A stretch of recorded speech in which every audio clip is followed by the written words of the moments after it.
tal amigos de Mancuica TV? Vamos a hablar ahora del famoso 12 de octubre que a nivel mundial se celebra o se lamenta. ¿Qué tal, Ernesto? ¿Qué opinas de esta fecha? No, una invasión, una terrible tragedia. ¿Ya? Hace poco leí un reportaje sobre la genética. O sea, tú sabes que hoy en día pueden determinar la historia de los pueblos mediante los exámenes genéticos de los cuerpos, Claro. ¿no? Son más exactos, ¿sabes? Sí. Y hay un trabajo en Alemania del Instituto Max Planck que ha examinado todos los huesos de los restos de una buena parte de las tumbas del Perú. Y ha descubierto que una buena cantidad de linajes se han extinguido, han desaparecido para siempre. ¿Te refieres a los linajes antiguos? Y son nativos. unos cuantos linajes son ahora lo que somos ahora los cholos, pues, ¿no? Pero hay muchos linajes previos que simplemente se han evaporado en la historia y justo en esa época, ¿no? En esa época terrible que fue la invasión, cuando llegó Colón y toda su pandilla. Claro, lo que pasa es que con la invasión, descubrimiento o colonialismo, ¿no?, que se dio en el virreinato, lo que se logró es mezclar pueblos, ¿no?, en los llamados corregimientos, ¿no? Mezclaban gentes de diferentes pueblos, del norte los llevaban al sur, del sur los llevaban al norte, etc. Cosa que también se hacía en el Imperio Incaico, o Tahuantinsuyo, ¿no? Porque los incas, recuerdan que también llevaban pobladores, no recuerdo cómo se llamaban, pero también los trasladaban, ¿no?, a los nuevos pueblos conquistados. Entonces, claro, ante la disyuntiva descubrimiento o invasión o conquista, yo sinceramente diría que hay ambas cosas, porque ha sido una invasión, pero también nos conquistaron, porque hablamos sus idiomas, ¿no? Hablamos el castellano. De todas maneras, ha habido un proceso de mezcla de culturas y dime tú, ¿ha habido en el mundo alguna conquista, algún dominio de un país, de un estado superior sobre otro pacífico? No, todo ha sido sanguinario. Incluso la evolución humana, los científicos dicen que el Homo sapiens partió de África hacia Europa, y en Europa existían los neandertales hace 250.000 años. Partió un primer grupo que no prosperó, porque sus cuerpos se han encontrado, pero esos linajes también han desaparecido. Pero hace 150.000 años más o menos, por ahí, partió otro grupo que exterminó a los neandertales. Y también exterminó en Asia, había otra raza humana, los decinovanos, los exterminó. Claro, podríamos decir... El Homo sapiens para exterminándose así, y llegaron Claro. a América, y eso que no hablas de colonialismo británico, porque los británicos tenían por regla exterminar a las tribus. No, y los franceses y los belgas en África, por ejemplo, lo que hicieron, Claro. ¿no? Entonces, todo proceso, digamos, de encuentro de pueblos siempre trae, digamos, consecuencias fatales. Sí. Sobre todo porque en América, ¿no?, cuando Colón llegó y después los sucesivos conquistadores españoles, después portugueses, de ahí ingleses y franceses en América del Norte, llegaron a pueblos que tecnológicamente, no humanamente ni filosóficamente, sino tecnológicamente, eran definitivamente inferiores a los europeos. En tecnología militar. Exacto. Y también en filosofía política. En eso sí también, te acepto. También. Pero, por ejemplo, Jared Diamond en Colapso hace mención del Tahuantinsuyo, que fue uno de los pocos pueblos que logró combatir una erosión masiva de la tierra en toda la sierra del Perú. Y eso es un avance tecnológico, que eso lo vamos a tratar a futuro, pero tú tienes razón. O sea, la llegada de los españoles, por ejemplo, en México, implicó la batalla de los aztecas contra Cortés, pero Cortés no hubiera ganado. Tenochtitlán. Sí, la capital de los mexicas, no hubiera ganado, no hubiera tomado Tenochtitlán si no hubiera tenido apoyo de los tlazaltecas. Igual acá. Tú lees las crónicas y el ejército que conquistó Tenochtitlán fueron los tlazaltecas. Y tanto le agradeció la corona española a estos sujetos, a esta tribu, que por 40 años después de la caída de Tenochtitlán fueron independientes, ¿ah? Pero después ya, tú sabes cómo es, ¿no? Después de eso, cataplum, le cayó el yugo español, ¿no? Claro, igual en el Perú, igual en el Perú. Definitivamente tenemos que aprender mucho de la historia para saber cómo ha sido realmente ese proceso de, digamos, de mezcla, de conquista, ese proceso de sufrimiento que pasaron los nativos, ¿no? de esta parte del mundo, y cómo ha sido esa mezcla, ¿no? Para poder saber qué somos ahora. Bueno, en el Perú he visto en las noticias justamente ese día, el 12 de octubre, que apareció un grupo de hispanistas, ¿no? que inclusive marcharon, bueno, eran unos cuantos, ¿no? Mira, claro, yo no recuerdo en mi vida haber visto nunca esos grupos, pero justamente ahora están saliendo. Creo que digamos, están imitando, yo creo que se emocionan con lo que está pasando en España con Vox, ¿no? Claro. ¿No? Entonces, y ahora con las redes sociales tú te enteras qué está pasando en Europa, cómo están manifestándose los de Vox, qué están reivindicando, ¿no? Y bueno, los de Vox han hecho unos viajes últimamente a América Latina, han estado en México, han estado en Perú, en otros países, ¿no? Tratando, digamos, de tejer una alianza que sea alternativa al Foro de Sao Paulo, ¿no? Bueno, me da... ¿Qué opinas de esos loquitos? Que No, inclusive marchan con la bandera del Imperio Español ¿no? Loquitos hay en todas partes, pues, o sea, los loquitos tienen derecho a manifestar. Tú ves un orate con una bandera esvástica y el hombre es un mestizo o un colorado de Cajamarca, pues lo justo es reírte, pues, ¿no? Claro. Tomarlo como anécdota. Bueno, son unos loquitos, pero lo que ellos no tienen en cuenta y dan pena... Han estado acá defendiendo, sí. Circulando el monumento a Colón para que los pro indígenas o pro o comunistas no lo tomen, imagínate. Es justo que lo tumben, pero en este país hace unos años, justo este instituto de Max Planck ha hecho también análisis genético a los cholos que nos quedamos acá todavía, pues, ¿no? En Lima, que supuestamente es el crisol de raza, no es un crisol de raza. El 70% de nuestra sangre, nuestro ADN, es cholo. Claro. Y cuando fueron a hacer los análisis a las poblaciones de la sierra, era 95%, o sea, no es un crisol de raza. Exacto. Predomina el elemento Exacto. cholo. Yo no le digo indígena porque no puedo decirle indígena, o sea, un habitante del cono norte. Alienígena, suena no sé, alienígena. pues, o sea, eres indígena porque vives en la sierra, y si vives en la ciudad no eres indígena, pero Claro. eres cholo. Tú te vas a la sierra y eres igualito a ellos. Entonces, ¿qué eres? No, estoy en la ciudad y yo no soy indígena. Me parece tan absurdo esa discusión, ¿no? No, lo que pasa es que en el Perú lo indígena también no ha pegado y no ha calado, ¿no? Sobre todo en el gobierno de Velasco, que él quitó el término indígena de la oficialidad, Claro. ¿no? Porque antes de Velasco las comunidades campesinas de la costa se llamaban comunidades indígenas, así están en sus libros históricos, en sus mapas históricos, ¿no? Velasco los cambió a comunidades campesinas, ¿no? Porque a Velasco no le gustaba que se llamen indígenas Claro. ni indios, ¿no? En eso digamos que Velasco nos dio un paso adelante, ¿no? de superación de la identidad, porque a mí me parece bien eso, ¿no? Yo no concuerdo con llamar indios o indígenas a la población de la sierra, tal vez a la población de la Amazonía, ¿no? Digamos que no ha sufrido un proceso de conquista, de catolicismo, ¿no? Etcétera. Entonces, por ejemplo, en Ecuador y en Bolivia sí se habla de movimiento indígena, ¿no? En Bolivia el racismo es fuerte, Sí. mucho más fuerte acá.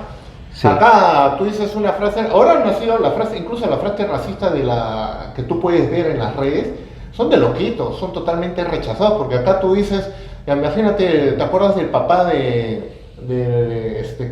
¿cómo se llama esta perdedora siempre que apoyó después a Keiko en su... Lourdes Flores, Eugenio de Harvard, claro. Le costó la elección, así de simple. ¿Y Claro. te acuerdas cuando este pobre Sonso Barnechea rechazó el chicharrón? su chicharrón? ¿Qué pasó, doctor? Perdió también, Perdió se la elección. hundió. Pero pues sí que fue más mosca, pues, porque la señora que tú sabes que le agarró sus partes íntimas y el Colorado miró a la cama y sonriente y feliz, se fue al cielo de... Claro.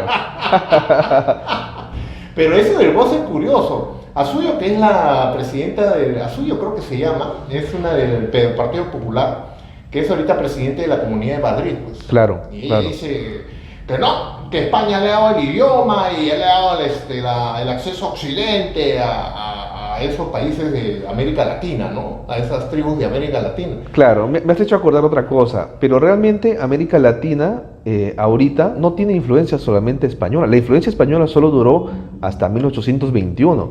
Ajá. Recuerda que el Perú, después del Perú, la arquitectura en Lima, hay mucha arquitectura de estilo francés, ¿no? Sí. Entonces Plaza San Martín es, hubo una época donde el Perú, Lima específicamente, se afrancesó totalmente. Luego vino la influencia inglesa, que fue muy fuerte también, y por último la influencia estadounidense, ¿no? A todos los peruanos nos gusta el rock, todos nos vestimos con jean, con zapatilla, con polo. Entonces eso no La es moda incluso, ¿no? entonces todos nos vamos al cine a ver películas. ¿Y de dónde son esas películas? Son gringas, ¿no? Entonces, hispanos pocos somos. Yo digo, solamente quizás el idioma, pero en cultura, ¿no? En entretenimiento, etcétera, somos más americanos, Cosmopolita, diría, ¿no? cosmopolita de todos lados, ¿no? Porque también... Pero los coreanos han invadido ahorita la cultura. Exacto, también, ¿no? Los chinos, ¿Cómo lo los hacen? coreanos. Un montón de chinitos cantando, bueno, Claro. coreanos cantando. Claro, entonces yo creo que de España, del mundo hispano, creo que solo nos queda el idioma y alguna que otra idiosincrasia quizás que nos haya quedado, pero en realidad decirnos como algunos loquitos que es hispanos, ¿no? O sumarse a esa idea de lo hispano, yo creo que está fuera. Acá tal vez en ciertas zonas, ¿no? Pero en México es fuerte, ¿ah? En México el mestizaje sí fue fuerte y hay zonas incluso había presidentes mexicanos que resaltaban su hispanidad, ¿no? Buscaban Sí. su genealogía. No. Yo vengo de... Acá tenemos a Mario Vargas Llosa, pues, ¿no? El principal. Ese. El principal hispanófilo, digamos, ¿no? Marqués.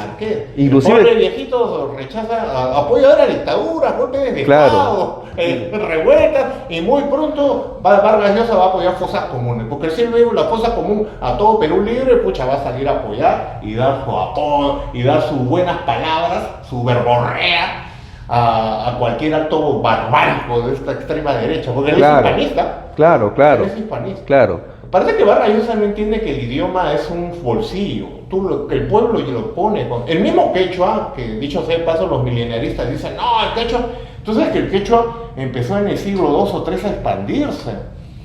Se hablaba otros idiomas en diferentes zonas de Perú, y ¿qué hizo el quechua? Se impuso. Por eso yo me doy cuenta que un quechua hablante de Callejón de Huaylas o de Huaraz Claro, varía. a veces no entiende el quechua alpoqueño. ¿Entienden? ¿Por qué? Porque son rezagos de esa expansión del quechua. Claro. El alemán, ¿tú crees que es el idioma original? No, el alemán es un idioma indoeuropeo, sin impuesto. Claro. El francés es una derivación del germano, del indoeuropeo. El inglés del antiguo alemán.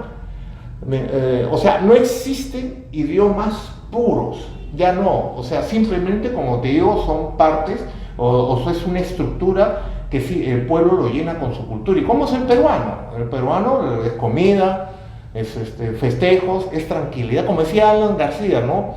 Es una especie de visión de la vida más tranquila, no es como el caribeño, ¿no? No, para nada. Ajá. No puedes comparar un caribeño con un cholo. Vargas Llosa también dice eso del andino, ¿no? Que es callado, tranquilo y muy laborioso, A mí ¿no? me gusta eso. Claro.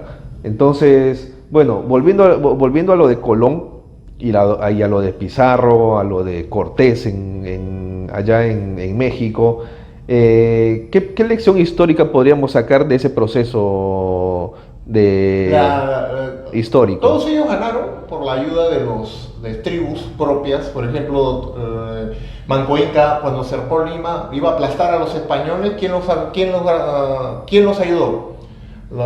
Las huestes de Huaylas. Claro. Así que Huaylas. Y recuerda que Manco Inca se montó en caballo y hasta usó algunas armas españolas robadas. Exacto.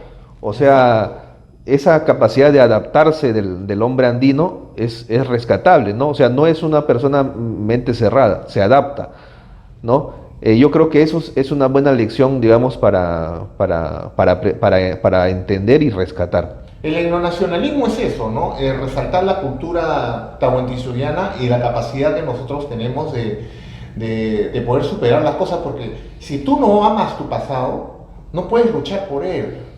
Cuando tú amas algo, lo quieres conocer y estás dispuesto a luchar por él. Pero si tú no amas y te dicen, no, ciento y tantos zarapastrosos tumbaron el Tahuantinsuyo y te lo crees, ya no quieres saber de eso. Es como, por ejemplo, yo personalmente no me gusta leer la guerra con Chile. ¿Sabes por qué? Porque son derrotas tras derrotas tras derrotas y traición. Toda la miseria de las traiciones, de la corrupción en plena guerra. O sea, es lo que me indigna. No quiero leerlo porque me pone de mal humor. Prefiero leer a Rokorovsky, prefiero leer a Harry Damon, prefiero leer a los investigadores técnicos matemáticos con respecto, por ejemplo, a los quipus, que es una forma de comunicarse en el Tahuantinsuyo, claro. Es una especie de escritura, y todos esos descubrimientos que ahorita se realizan, que me permiten llenarme de orgullo, claro, y decir, se puede derrotar esto, ¿no? Ahora, el pueblo peruano tendría, una vez que tenga esta oportunidad de conocer su pasado y sentirse orgulloso de él, tal vez, doctor, poder no elegir estos desastres políticos, ¿no? Claro. A hacer instituciones, crear cosas que sobrepasen la cosa inmediata, ¿no? De las ambiciones de poder pequeñas que tiene todo político, ¿no? Claro. A mí me hubiera gustado que Castillo, el presidente que tenemos ahora, ¿no? Más auténtico, ¿no? Que en la campaña se le vio más pegado al pueblo, a lo popular, haga al menos un acto ese día, ¿no? Sí. Al menos haga un acto que no reivindicativo por ninguna parte, pero por lo menos recordar ese momento histórico de la llegada de los europeos a América y resaltar lo nuestro, ¿no? Claro. Que como cultura, como nación tenemos, y ya los pueblos que han persistido y que se han mantenido firmes con su identidad, ¿no? Hasta ahora, como y que quieren construir. Tragedia. Hay que tomarlo como una tragedia. Definitivamente, ¿no? Se cortó un ciclo histórico de cientos de años, de miles de años tal vez, de miles de años exactamente, ¿no? Que venían inclusive antes de Caral, ¿no? Con la civilización. Pero, sinceramente, era algo que tenía que pasar, ¿no? Yo creo que si no eran los españoles, eran otros, definitivamente. Pero el choque pudo amortiguar, o sea, lo que pasa es que también cuando llegaron las enfermedades. Eso también, exacto. Este estudio de Max Planck también demostró que el 90% de la población autóctona murió, desapareció. Claro. Yo tengo un libro. No tenían defensas. Seguro lo voy a mostrar ahora en el video. No recuerdo el autor, que demostró mediante estadísticas, es un estudio acá en el Perú, que demostró que de 11 millones que empezó en 1530, 1525, se redujo hasta 3 a 1 millón. En 1570, 1600. O sea, fue un desastre. Es como si tú tuvieras tu familia, mira, te reúnes y tienes 10 personas, pasan 10, 15 años y solo estás tú. O sea, mira el trastorno. Claro. Sí, en el Perú han pasado realmente desgracias antes. Sí, han pasado muchas desgracias, hemos pasado guerras, etcétera. No hay novelas. Y quizás los peruanos, por no conocer su historia, se asustan ahora con el COVID, ¿no? ¿Quién no quiere conocerla? Los progres. Los progres, no, es feo, ¿no? Y tal vez el COVID también, ¿no? Claro, por eso ahora una enfermedad con 1% de letalidad nos asusta tanto, por no conocer nuestra historia. Murieron más, pero el susto es de los progres, que los trajeron y nos han destruido la economía también, ¿no? Claro, pero en resumen, como tú dices, con respecto a Colón, es una tragedia que no hay que festejar, pero sí hay que ponerla en el contexto, ¿no? Y mal que bien, Bolivia tuvo ego. Nosotros tenemos al profesor. No es que le demos carta blanca, el profesor está lleno de limitaciones, hombre. Pero tampoco voy a apoyar un golpe de Estado ni una fosa común con respecto a él, el Cholo. Es el primer presidente campesino, con todas las limitaciones que se dejan. Claro, exacto. Y es un hombre que mal que bien trata de hacer las cosas correctas, ¿no? O sea, no tendrá ideas claras económicamente, pero ha optado por un modo, una línea moderada, apoyada por la izquierda moderada del Perú. Claro. Vamos a ver qué pasa de ahora en adelante y ojalá que esos loquitos hispanistas se den cuenta que están dando risa más que... No, mátate de risa cuando los veas. Más que Sí, sácate un análisis. No, si yo los veo, me voy a sacar un selfie, ¿ah? Porque no, tú sabes, esos orates seguro están vestidos con su casco español, ay, sí, con su lanza. Claro, claro.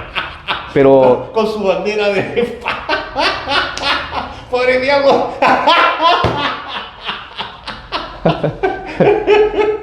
No, es la verdad. Bueno, el resto entonces eso ha sido todo y amigos, los esperamos para la próxima. Nos vemos, compatriotas.